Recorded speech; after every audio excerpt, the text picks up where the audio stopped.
Today I'm going to show you how to do the water pump seals on your dirt bike. We're doing it on a 2006 YZ450F, which we built on the channel. We have a whole series about this. You guys should check it out. It's pretty sick. This should apply to most dirt bikes, most motorcycles in general, actually. This is specifically for the YZ450F. Might also work for the WR450, WR250, YZ250, all probably pretty similar. Yeah, anyway, enough rambling. Let's get into it.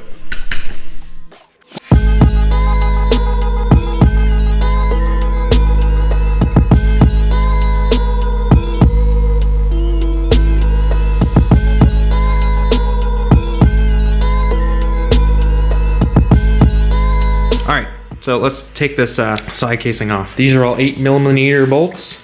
Don't know why I have such a long one on here, but it's happening. So down here, I drew out a little template with all the bolts and their locations, because these are all different lengths, so you want to keep track of that.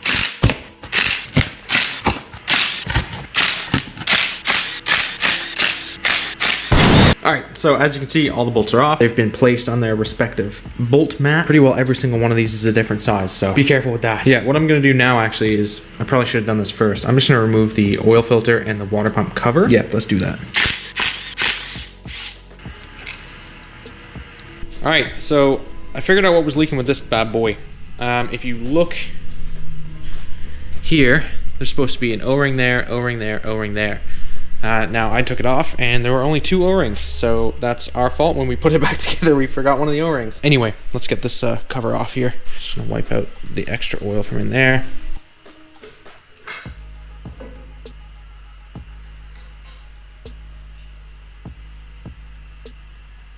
She's off. So we're on the workbench here. We got everything laid out. I've brake cleaned this on both sides. There's gonna be some oil still remaining, but most of it's gone. Now is taking this apart, which is relatively easy. All right, so what you wanna do is you wanna grab a 13mm wrench for holding this side right here. Then on the other side, you will use a 12mm socket and a ratchet. You don't wanna use an impact because this is made of aluminum, you might damage it. All right, so once you get your impeller off, you can bump your shaft out from this side, just there's a little washer that goes with it too. Keep a hold of that. In this case here, you're gonna want to look for wear on the shaft. And let me tell you, she's not supposed to look that scored up. So we definitely need a new shaft. So I wanted to get this done today, but whatever. Now we can get these seals removed and this bearing removed. And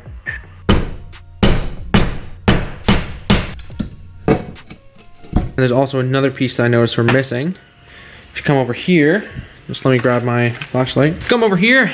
See that hole above the water pump gear? There's a little inner lip there, and there's a little pipe that's supposed to go on there, and an O-ring. We're missing the O-ring and that little pipe. So whoever did the bottom end on this before we bought it, just forgot to put that back in, I guess. Anyway, I will be back with you guys when I have the rest of the parts. That will be in the next clip. I actually realized I can do some stuff before getting the new parts. I can put the new seals in, and I can put the new bearing in. So why don't we do that? So with the seals, you want them so the open end is facing outwards. We'll do the inner seal first. The inner seal is the smaller one in this case. Sometimes they're gonna be the same. You know what, I'm gonna put a tiny bit of the old engine oil around the outside of this, just to help it slide in there a bit nicer. That inner seal is in there, down flush. I'm gonna go grab the bearing, put a little bit of engine oil on that, just to allow us to tap it in gently. I think this side was facing out.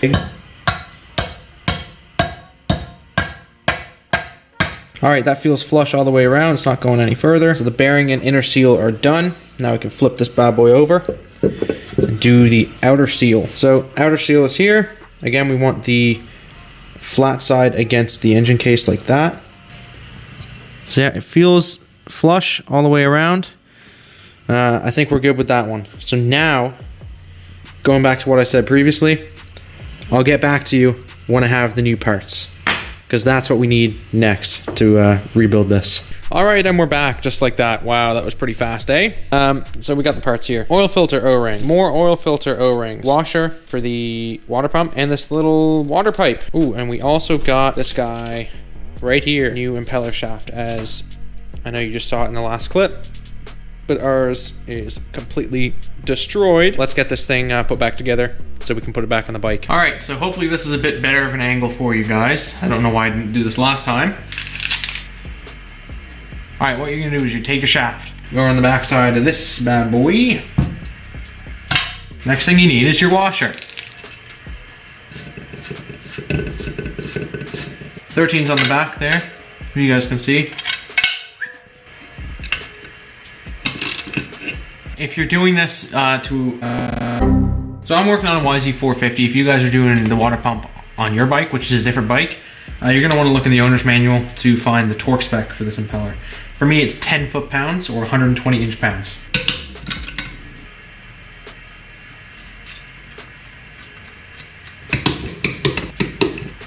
All right, so that's the water pump done. I'm gonna go ahead and throw another oil filter in there.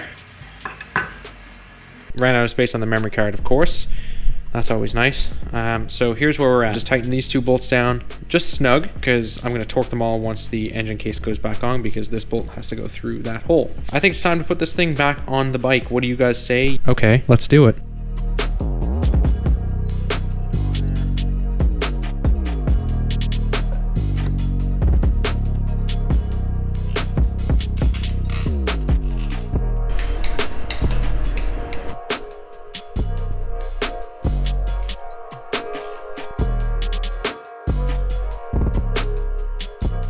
This side's all back together.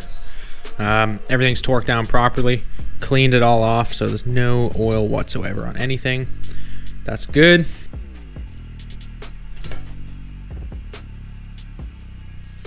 Well, that's ideal.